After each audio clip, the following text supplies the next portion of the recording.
우리가 오늘 읽은 이 다윗의 시편은 성경이 다윗의 마지막 말로 규정하고 있습니다.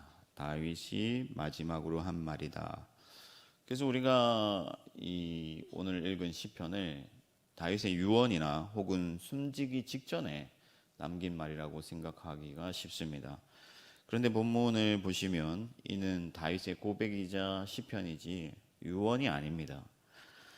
설마 뭐 다윗이 죽기 직전에 이런 노래를 지어 부르고 갑자기 노래를 하다가 죽었을 리도 없습니다. 뭐 건강해라, 잘 지내라, 뭐 이런 얘기들을 했겠죠. 나중에 열왕기상으로 가시면 이제 다윗이 솔로몬에게 당부하는 이런 얘기들도 있는데 그런 안부를 나누거나 당부의 말을 했을 것입니다. 저희 어머니도 돌아가시기 전에 제게 예수 잘 믿으라 그런 말씀 남기셨습니다. 그러면 왜 이 시편을 다윗의 마지막 말이다, 다윗의 마지막 말씀이다라고 하고 있는가? 그 이유는 이 고백이 다윗이 인생을 살고 난 뒤에 다윗의 인생의 마지막에 가서 그가 내린 결론이기 때문입니다. 무슨 말이냐면은 다윗의 인생의 총평이다 할 수 있는 것이죠. 우리가 영화를 보고 나면은 영화를 처음부터 끝까지 보고 나면 평을 하지 않습니까? 총평을 남기죠. 그래서 평점을 매깁니다. 저도 영화를 보러 가기 전에는 다른 사람들이 남긴 평점을 봅니다. 우리가 어떤 행사를 하나 진행하고 마친 뒤에도 총평을 해요. 그런 것처럼 다윗도 자기 인생을 총평했다고 볼 수가 있습니다. 우리가 알다시피 다윗의 인생이 얼마나 파란만장합니까? 그는 하나님과 함께 수많은 고비를 넘겼습니다. 그야말로 산전수전을 다 겪었죠. 그렇기 때문에 그 수많은 인생의 굴곡을 다 지나고 나서 자기의 인생을 돌아보면서 고백적인 총평을 남겼기 때문에 이 시편에는 힘이 있는 거예요. 이 고백에는 어떤 능력이 있는 것입니다. 무슨 말이냐면은 뮤지컬 서편제를 보면은 거기에 살다 보면이라는 노래가 있습니다. 거기 가사가 어떠냐면은 살다 보면 그저 사라진다. 살다 보면 그저 사라진다. 어머니가 남긴 메시지죠. 그런데 이 짧은 마디에 힘이 느껴지잖아요. 그래서 이거는 그냥 아무나 할 수 있는 말이 아니거든요. 그냥 툭 던진 말이 아니에요. 여러 인생을 경험한 뒤에, 오랜 시간을 경험한 뒤에, 여러 고난과 어려움을 겪은 뒤에 내가 살아보니까 사라지더라. 그래서 이런 짧은 메시지가 힘이 있는 거거든요. 제가 언젠가 그 등산을 가는데, 저는 별로 등산을 좋아하지 않지만은 한번 가보니까 이 계곡 사이로 이렇게 바위산이 절경을 이루는데 그 바위산들이 수많은 시간 동안 바람과 물에 깎이고 그래서 거친 표면들이 생겨나고 그런데 오랜 시간이 지나고 나서 멀리서 보니까 너무나 멋진 거예요.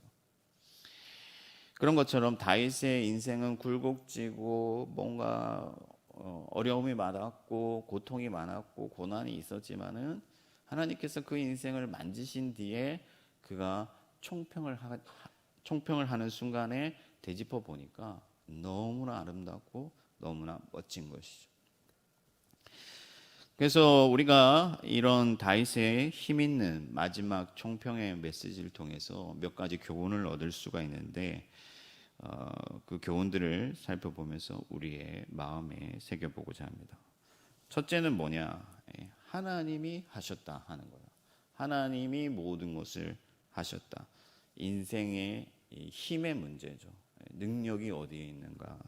다윗의 고백을 보시면은 먼저 이새의 집에서 났다.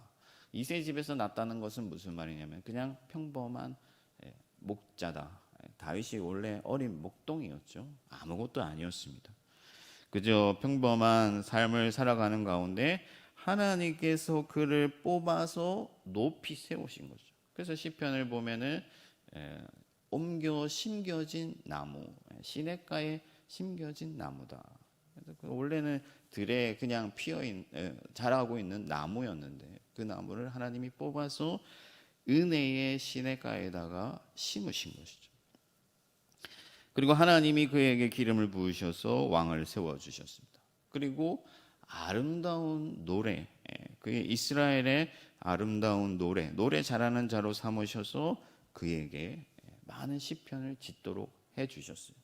다윗의 시편을 보면 여러분 구절구절 얼마나 경이롭고 아름답고 교훈적이고 진실합니까? 그저 감탄할 따름이죠. 근데 다윗이 뭐라고 말하냐면 하나님께서 자기의 입술에, 자기 입에, 자기 혀에 말씀을 주셨다. 그런 아름다운 고백을 하신 분이 누구냐? 여호와 하나님이시라. 그리고 특히 5절을 보시면은 그가 아쉬움이 없게 만사의 모든 것을 채워주시고 겸비하게 하시고 그의 집을 견고하게 하셨다. 그가 어찌 나의 구원을 이루지 않겠으며 어찌 나의 소원을 들어주시지 않겠는가. 모든 것을 하나님이 해주신다라고 고백을 하고 있습니다. 여러분 우리가 교회에서 어떤 서로 간의 대화를 나눌 때 뭔가 잘한 게 있거나 뭔가 한 일이 있으면은 그렇게 얘기를 하잖아요. 제가 한 게 있습니까? 다 하나님이 하신 거죠. 이런 얘기를 하는데 그냥 우리가 툭툭 던지는 그런 메시지가 아니고 다윗이 자기의 인생을 다 지나온 뒤에 마지막에 가서 그 인생 전체를 돌아보니까 그냥 하나님이 하셨다라고 말할 수밖에 없었다 하는 거예요. 그래서 다윗은 하나님을 자기의 반석이라고 고백합니다. 빈말이 아니에요. 정말 하나님이 자기 인생을 지탱하는 능력이고 근원이고 힘이다라는 고백을 하는 것이죠. 우리 주 예수 그리스도께서도 모든 것을 아버지께 구하셨습니다. 하나님은 능치 못함이 없다고 말씀하셨습니다. 그냥 하시는 말씀이 아니고 아버지를 철저히 경험하시고 예수 그리스도께서는 십자가에 죽기까지 하나님을 경험하심으로 그 하나님의 모든 경륜을 살피심으로 또 아심으로 고백하건대 진실로 너에게 이르노니 말씀하시면서 모든 능력이 모든 힘이 아버지께 있다고 우리에게 고백하고 있습니다. 그러므로 여러분 우리가 누구를 신뢰해야겠습니까? 우리 인생을 어디에 맡겨야겠습니까? 그러면 힘이 어디에 있습니까? 능력이 어디에서 나오는가? 우리를 세우실 분이 누구이신가? 우리의 건강을 지키시고 우리의 자녀들의 앞길을 인도하실 분이 누구신가? 우리는 오늘 이 새벽에 철저히 선택하고 결정하고 우리 인생을 하나님께 맡겨드려야 되는 것입니다. 사람들은 교만하여서 자꾸 자기 힘을 의지하려고 해요. 그리고 이 땅에 있는 어떤 것들을 의지하려고 합니다. 돈을 의지하려고 하고 인맥을 의지하려고 하고 정치를 의지하려고 하고 잔꾀를 의지하려고 합니다. 그러나 그러한 악인들은 망하는 거예요. 누가 악인입니까? 하나님을 의지하지 않는 자들이고 자기의 힘을 의지하는 자들이죠. 그러면 실패할 수밖에 없습니다. 여러분 불안해하거나 흔들리지 말고 오직 여호와 하나님을 여러분들의 능력으로 삼으시기를 축복합니다. 두 번째는 하나님이 옳다 하는 겁니다. 하나님이 옳으시다. 인생의 선의 문제죠. 첫 번째가 인생의 힘의 문제라면 두 번째는 인생의 기준의 문제. 다윗의 고백을 보면 그 흐름을 보시면요. 하나님이 이렇게 말씀하셨다. 그리고 실로 그렇지 아니한가. 하나님이 옳다는 거예요. 그분이 그렇게 말씀하시면 그게 맞다는 거죠. 태초에 하나님이 세상을 지으시면서 보기에 좋다라고 말씀하셨습니다. 누가 절대적으로 좋고 나쁨을 말할 수가 있습니까? 하나님만이 하실 수 있는 거죠. 지으신 분이 하시는 것입니다.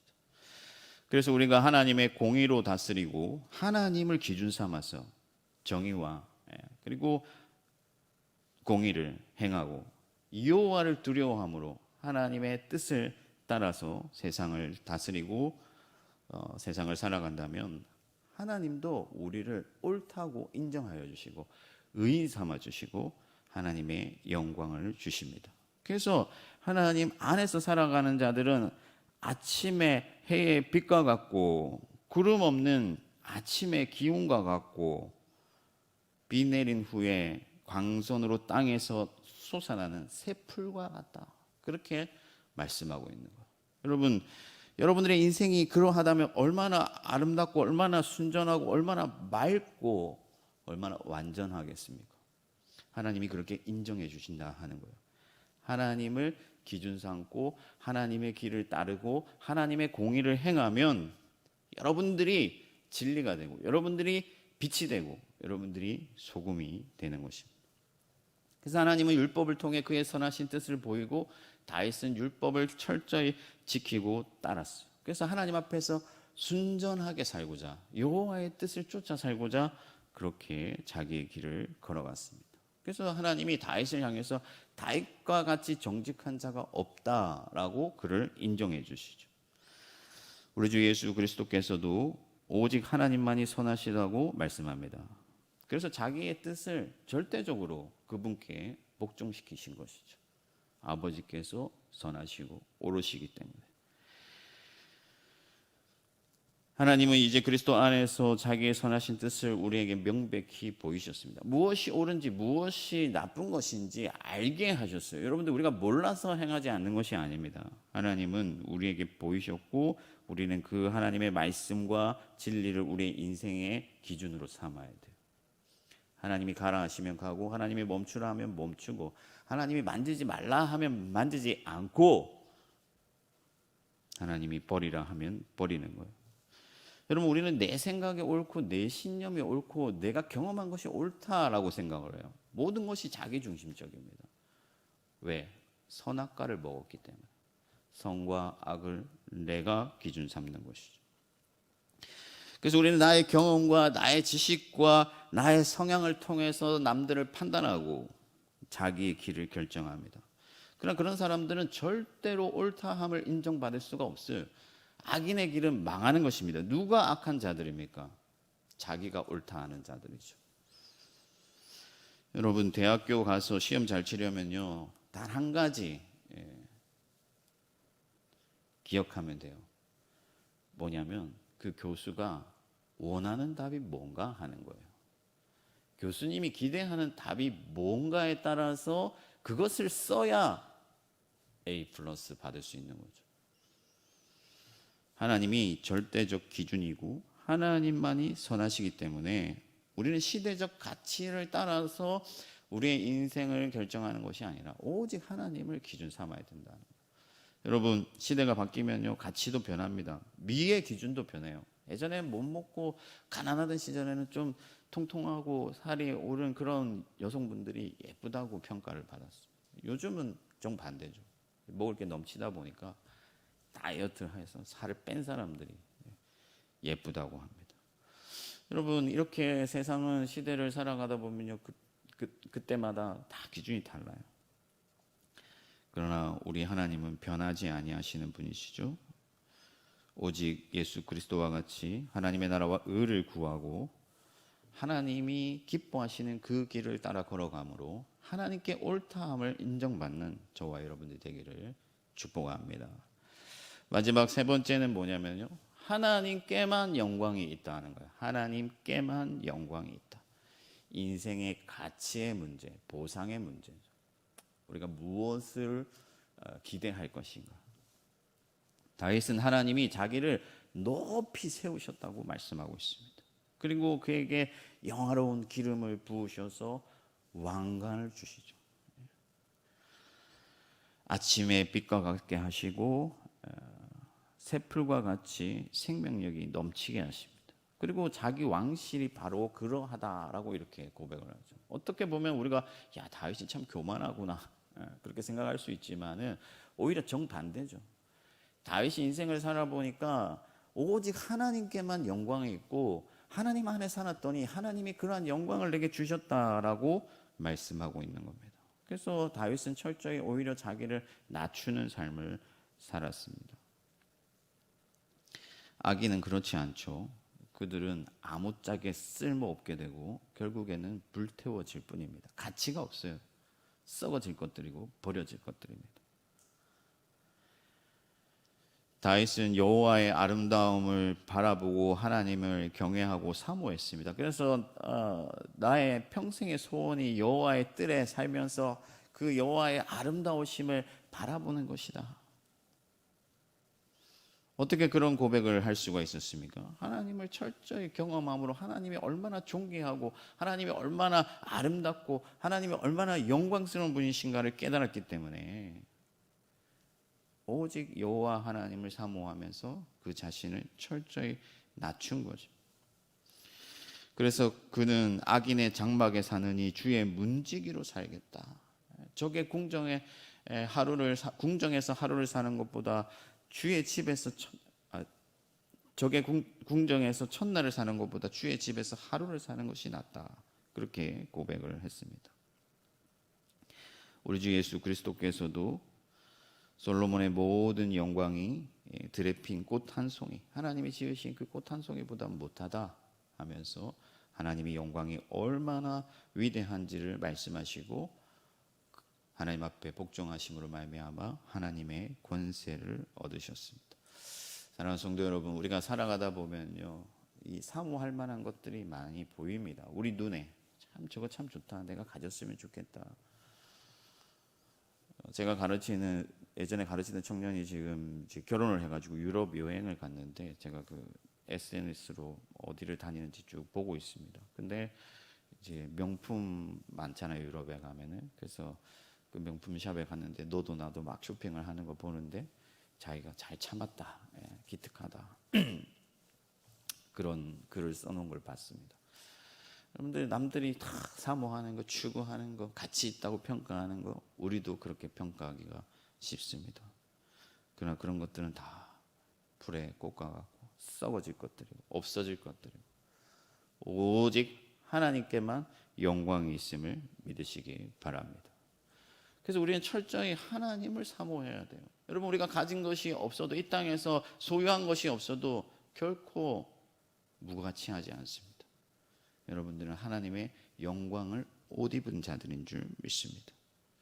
현실은 척박하죠. 보이는 게 없죠. 눈앞에 가진 게 없고 세상 사람들과 비교해 보면은 뭔가 부족해 보여요.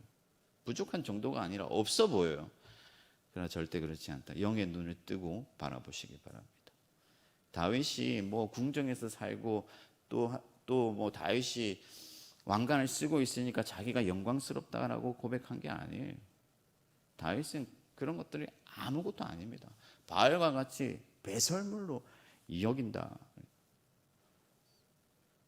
오직 하나님의 영광을 사모하고 그분 안에서 영생할 것을 믿으며 그 하나님만을 쫓았기 때문에 하나님 안에서 영광을 얻고 인정을 받은 줄 믿습니다.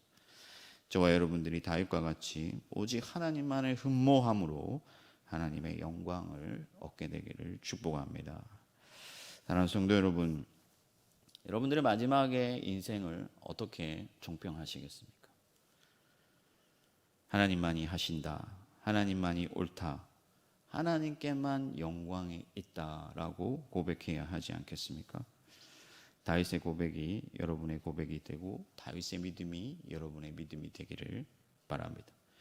그럼 우리 이 새벽에 기도할 때 그렇게 기도하십시오. 오직 내가 하나님만을 의지하고 하나님께 힘을 얻고 하나님을 나의 인생의 기준으로 삼아 하나님의 길을 따라가게 하시고 오직 하나님의 영광을 구하는 자가 되게 하소서. 그렇게 기도함으로 돋는 해의 아침빛 같고 구름 없는 아침 같고 비 내린 후에 강선으로 땅에서 움이 돋는 새 풀과 같은 인생이 되시기를 주님의 이름으로 축원합니다. 하늘에 계신 우리 아버지, 아버지의 이름을 거룩하게 하시며 아버지의 나라가 오게 하시며 아버지의 뜻이 하늘에서와 같이 땅에서도 이루어지게 하소서. 오늘 우리에게 일용할 양식을 주시고 우리가 우리에게 잘못한 사람을 용서하여 준 것 같이 우리 죄를 용서하여 주시고 우리를 시험에 빠지지 않게 하시고 악에서 구하소서. 나라와 권능과 영광이 영원히 아버지의 것입니다.